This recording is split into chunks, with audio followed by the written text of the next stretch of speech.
I think that's the most accurate description of what I'm about to say, that it is actually a hack. This is the time where you do co-ops, where you do internships, where you don't have to study. So you can legally work full-time and nobody can stop you. By full-time, I mean you can work 3 jobs, 2 jobs, unlimited hours. There is actually no limit of how much can you work. At the least, you'll start at $19 to $25 an hour. Do that, you work 8 hours, 5 days, 52 weeks, do your maths, you'll realize that $50,000 isn't really that much.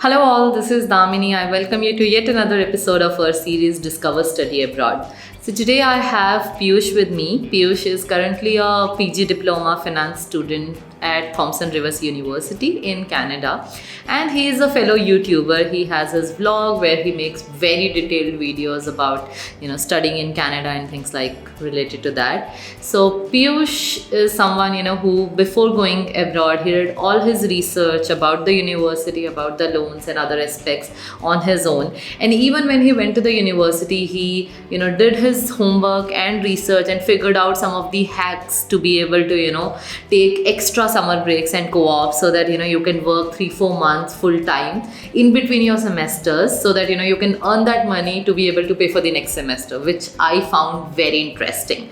So you should watch the video to understand more about that hack. Plus Piyush is a finance student, so I'm gonna ask him some questions specific to finance with respect to jobs in that field, and more questions around part-time jobs, full-time jobs, PR and things like that. So do watch the video. I'm sure you would not regret it. It is a very detailed video.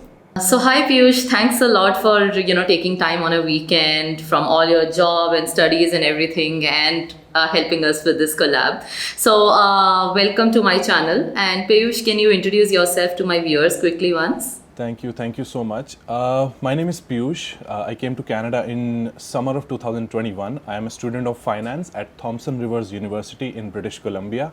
I am almost done with my studies, and I'll answer more questions as we go. Okay. So Piyush, you had been in Canada since a couple of years. 2021 is when you went. So I'm sure you have seen a lot of the student life truths. So, and I love your videos where you uncover a lot of those things for the aspiring students. So my first question to you, of course I'm going to ask you a lot of questions around that student life. My first question to you is, do you think it's worth it spending 20-30 lakhs and moving to Canada for a master's, that also by taking an education loan, because we spoke earlier and you told that you have also taken an education loan. So what's your take on that? So I'll tell you, I think I'll cover this question in a cool story. Okay, so really depends on what your situation is right now. Are you just out of school or college and you don't have a job? And the second part would be, do you have a high paying job? For me, I was kind of stuck in the middle. I was slowly progressing with my career. I wanted an exponential growth in my career and earnings, to be fair, right? That's why I decided I need to upskill myself and move to Canada.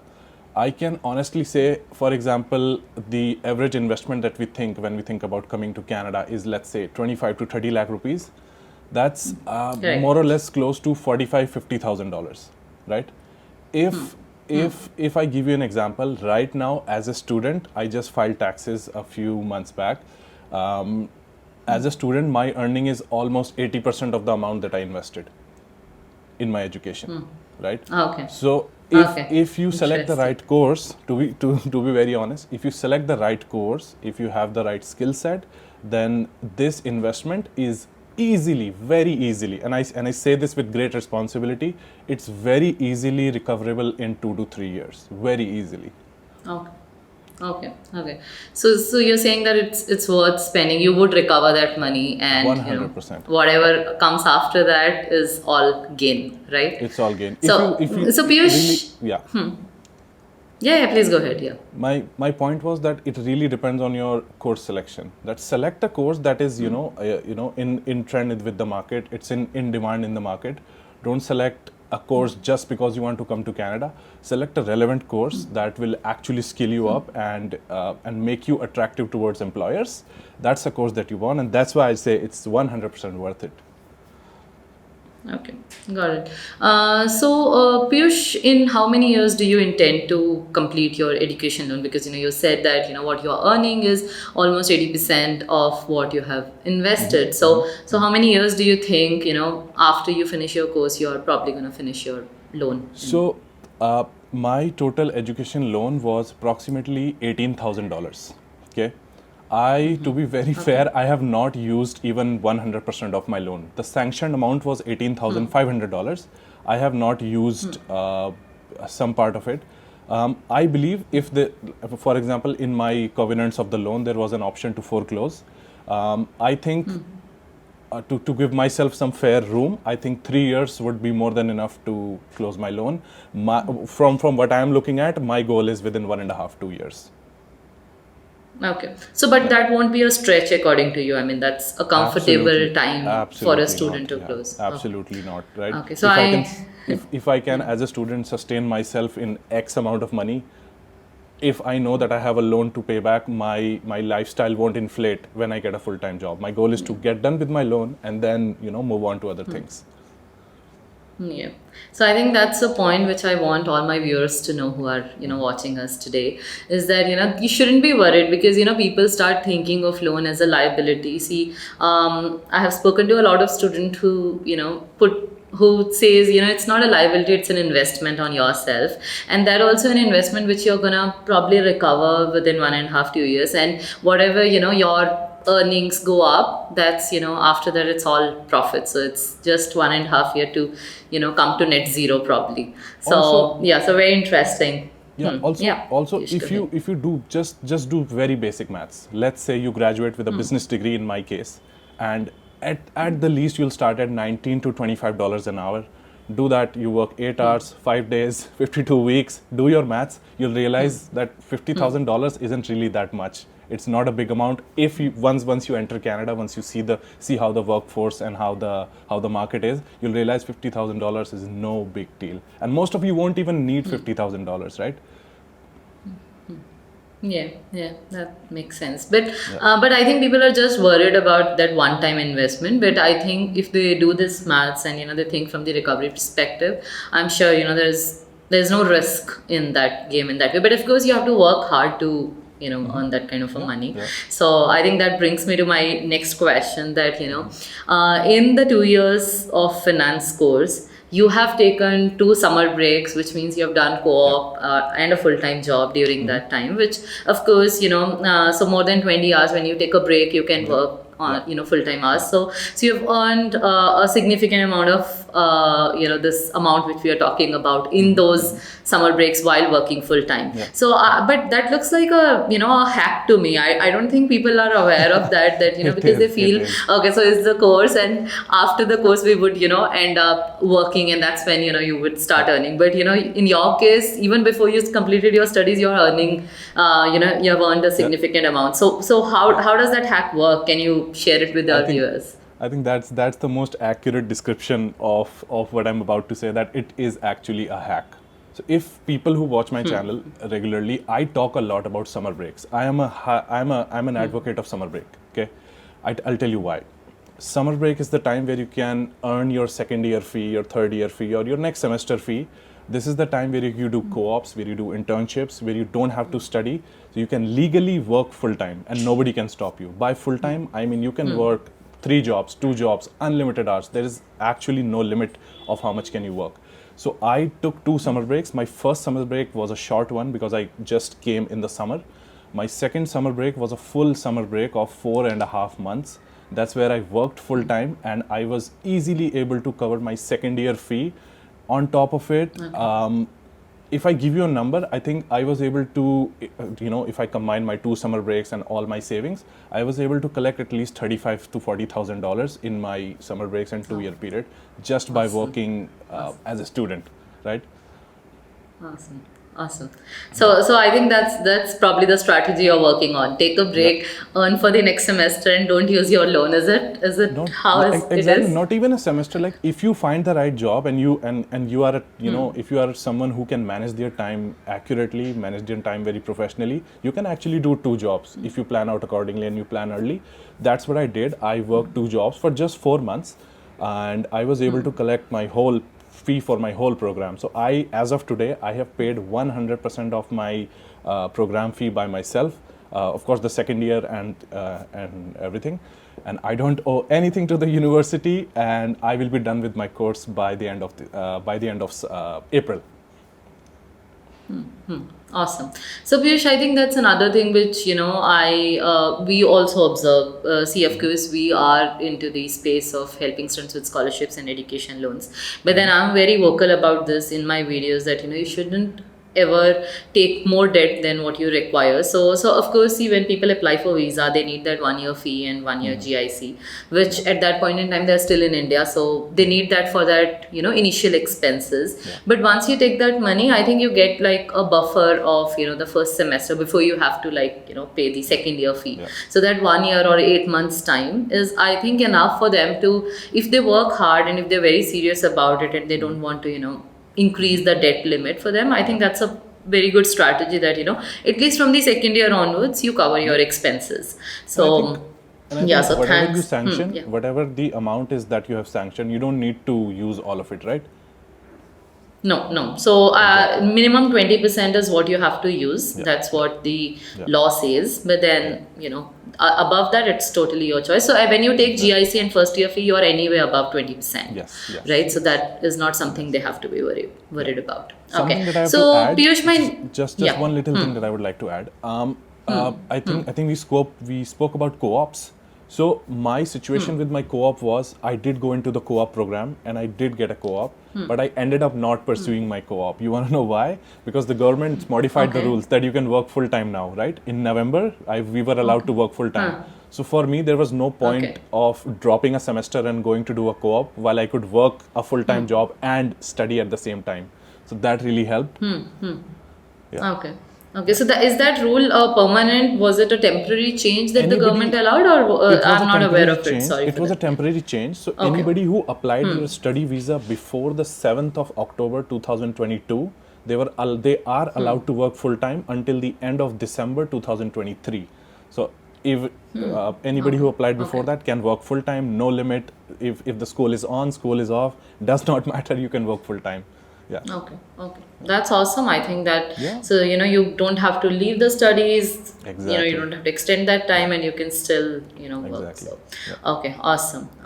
So Piyush, my next question is going to be around your course. So you went for a program in finance. So I have two questions around it. Number one, if someone is, people who are watching it, who are planning to go in the same study area. So I want to ask you, first question is that, whether the part-time jobs or your co-ops, is it better if it is finance or it doesn't matter?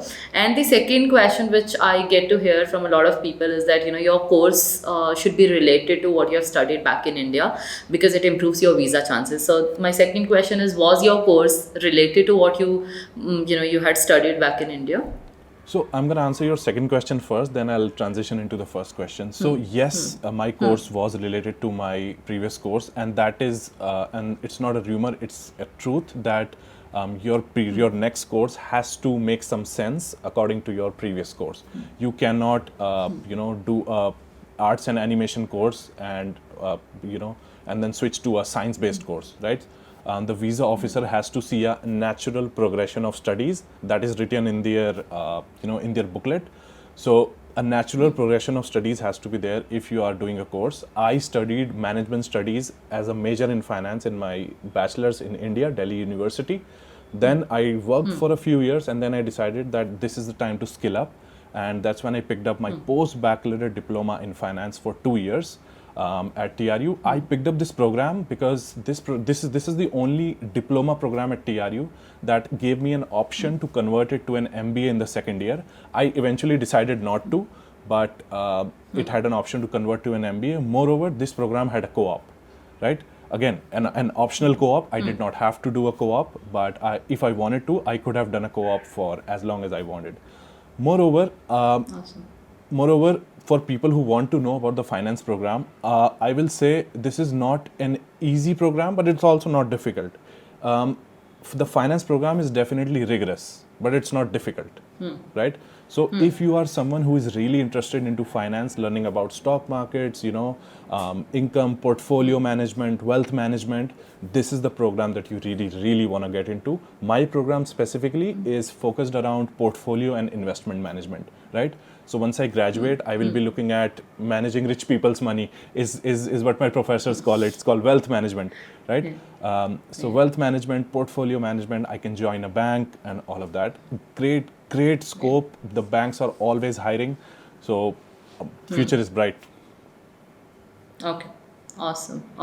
So with respect to your co-ops also, was that finance? Did you do, the jobs which you did in the summer breaks? Was it related to finance or? Yes, both of my jobs, my regular job and the part-time job that I did, both were related to finance. As of now, I work for Canada's biggest mobility company, and my job is basically doing credit checks, credit assessment, filling out credit forms and all of that. So my job relates to finance and risk assessment. My part-time job, my second job, I worked as a night auditor accountant for a hotel. So that was sort of an accountant and finance job. This job is particularly sales and finance, right? So I do use the skills that I learn on a daily basis at my job, which is risk assessment, income assessment, and all of that. So yeah. Okay. Awesome. Okay. So now, Piyush, coming towards the last, a few questions which I have for you. So when students, they're aspiring to study abroad, especially Canada, they always have this thing in their mind that, what is the citizenship, the permanent settlement option, so PR and citizenship. So what's your take on that? Is it easy for an international student, or is it, not very easy? Two things. First of all, if you're planning to move to any country as a student or anything, first of all, what you want to do is study what is the foreign policy, what is the immigration policy. Canada's immigration policy has always been very conducive towards immigrants. They want more immigrants every year on year, right? I think they have a target of 1 million immigrants by the next decade. So if you are moving to a country, you want to see, does the government want more immigrants, wants more people who want to come here? So that's why Canada wins against all other study abroad destinations, that this is a country that wants more immigrants every year, right? That's why I chose Canada. I don't think, in my experience, and I think it's a broad statement, but I've spoken to possibly hundreds of people. Every single person had got their PR after studying in Canada. Okay. So I haven't really heard of someone who has, who was forced to go back or, couldn't get their PRs. Everybody gets their PRs. Moreover, I think to talk about the education loan, I would not be in Canada had I not taken an education loan. I am very thankful that I was able to get an education loan and leverage that small amount of money for a great, brighter future ahead, right? So I'm a big advocate of getting an education loan and investing that small amount of money to get that big output. Okay. So I think that definitely helps me that you saying this, because, people who are watching or, who are subscribers of my channel, I'm sure they are definitely, considering an education loan. But, as a student, see, I have gone through that phase. I have studied abroad. So I know that, at that point in time, you always have that a little bit of risk factor in mind. Am I gonna end up coming back and not being able to pay this 20 lakh of amount and things like that. But what you are saying is definitely it's a positive statement for all the people who are planning to take an education loan. Yeah. Okay. So before we wrap this session, Piyush, one last question. So any tip, anything you want to share with students who are aspiring to study in Canada, what they have to keep in mind overall? For sure. I think first of all, something that we discussed, don't pick a random course. Please don't pick a random course. Pick something that you would really be interested in doing and that relates to what you have already done, right? Sort of skills you up on top of whatever you have already done. That not only helps you with your visa, that once you're here, you will see immediate success if you pick a course that you really like. Like, for example, I really like doing finance, studying finance. I walk, talk, and breathe finance every day. So once I came here, once I started studying finance, every opportunity that was related to finance like sort of naturally opened up for me, right? So pick a course that you really like, that you really want to study. Second, don't be scared of that little investment. I think what you should be scared of staying in the same place where you are, right? So don't be scared of taking that extra leap of faith. yeah, if you really want to do something, you really have to leverage, use some leverage to do bigger things. Third, I think uh, I am an example of someone who worked way too much in during their studies to pay off their fee, but also don't get derailed, from your studies. Of course, you have the opportunity. Take your summer break, and work full time, work X amount of hours. But once you're back to studies, really you want to focus on studies. That's where the real future is. So yeah, those were my tips.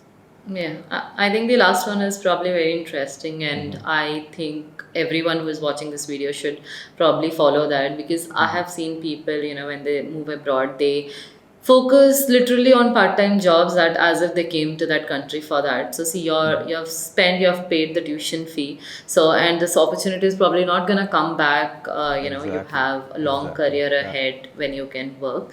So it's okay, it's okay to probably take 1 extra year or 6 extra months to be able to pay your loan or things like that, or to Exactly. clear your Exactly. expenses. But yeah, but focus on your studies. So that's the thing. So thanks a lot, Piyush, for sharing these tips and all the information, which I'm sure is going to be very helpful for people watching this. And I encourage everyone to go and check Piyush's channel, which is going to be linked in the video description, because you will find like a plenty of information, and it's a Wikipedia of everything, which you need to know about when you're planning to study in Canada. So thanks a lot, Piyush. Thanks once again. Bye bye. Have a great day. Thank you. Bye bye.